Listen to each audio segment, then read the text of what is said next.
Let me start off by thanking you for attending today's workshop. Today's workshop is going to be on evaluation as it relates to nonprofits.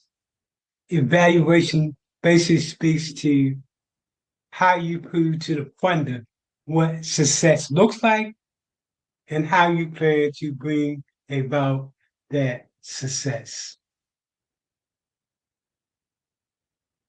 So my name is Michael Randolph, and I'm with the Center for Nonprofit and Community Development. We are a 501c3 corporation started in 2011 to provide technical support in the area of effective skill sets to startup and existing nonprofits. We do this by enhancing, increasing, and strengthening their capacity to service their client. We focus on creating national and best practice model.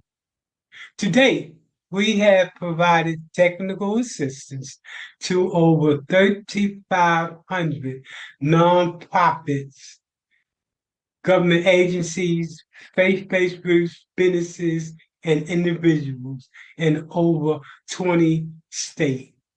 The bulk of that technical assistance has been by way of our different professional workshops.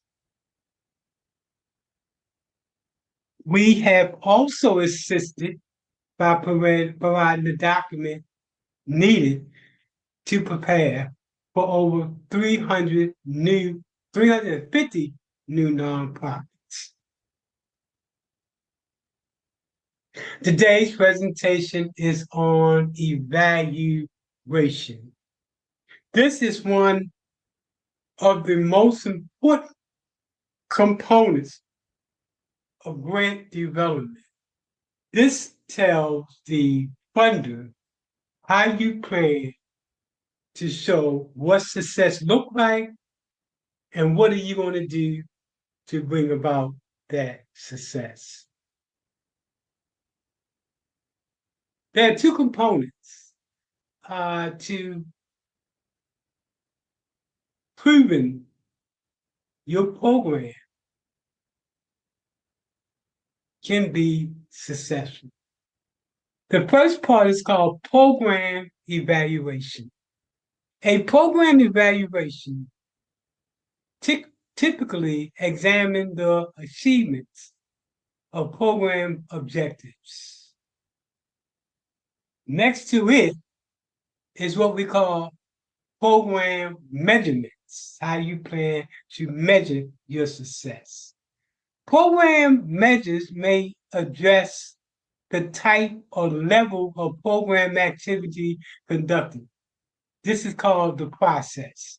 Or it might look at the direct product and services delivered by the program. This is called outcome. And finally, it could look at the result of those products and services. This is called outcome. We'll talk about that later on in the presentation related to these measurements. A program may be any activity, project, function, or policy that has an identity.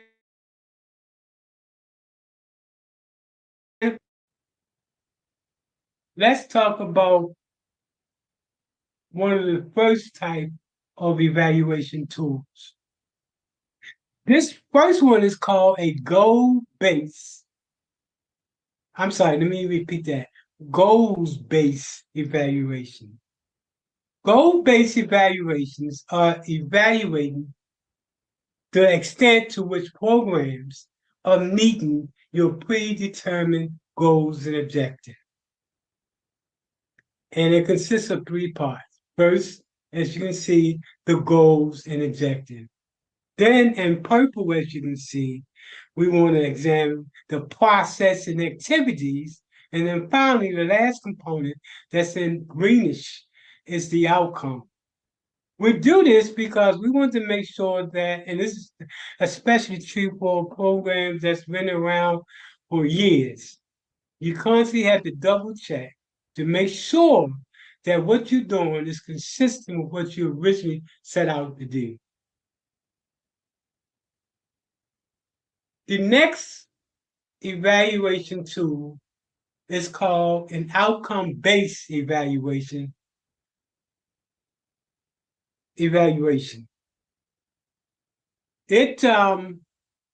An outcome-based evaluation is used by most nonprofits.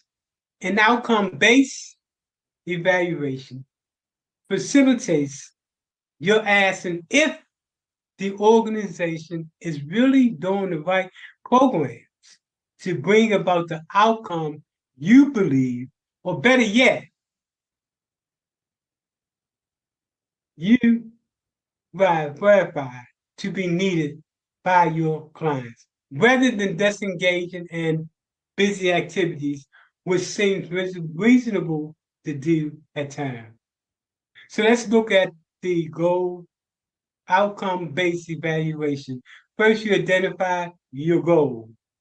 Once you identify your goal, you want to identify the different parts of how you plan to improve success. This is what we call a logic model. And it's broken up into 6 different parts.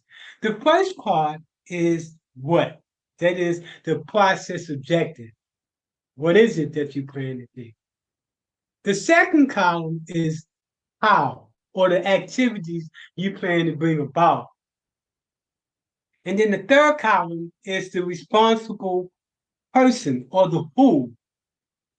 Next to that is the why, or the expected outcome you plan to bring about.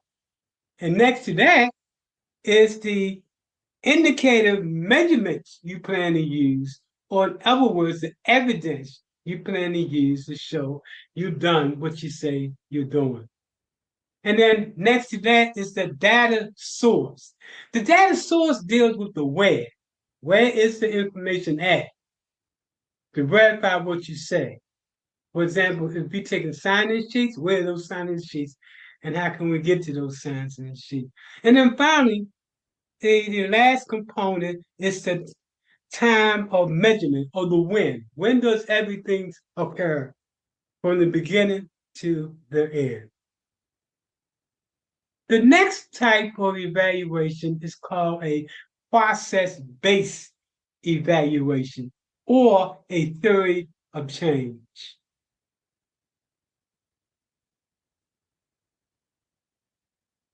A process-based evaluation is geared to fully understanding how the program works.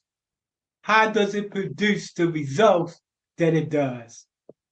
This particular evaluation consists of 3 components: the program,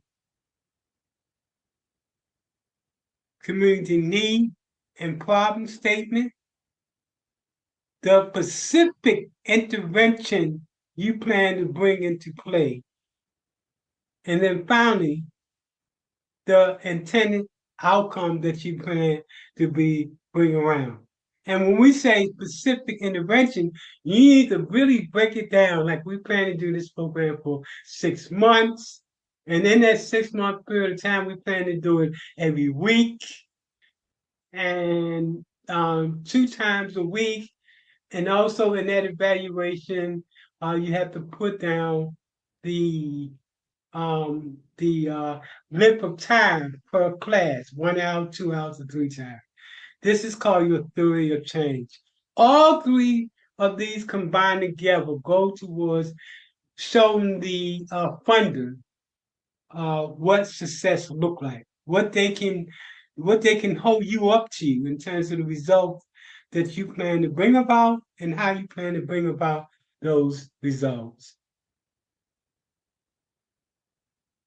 So, I hope you have enjoyed this presentation. To connect with us, you can connect with us here. Excuse me. It's live video, and this is what happened. You can connect us with us in any of these different phone numbers.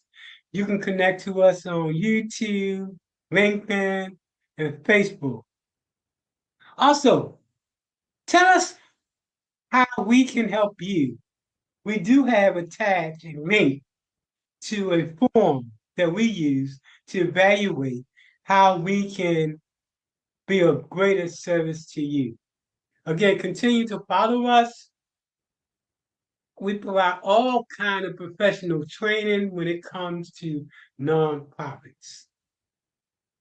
Also, follow us so you can tap into when we drop another video.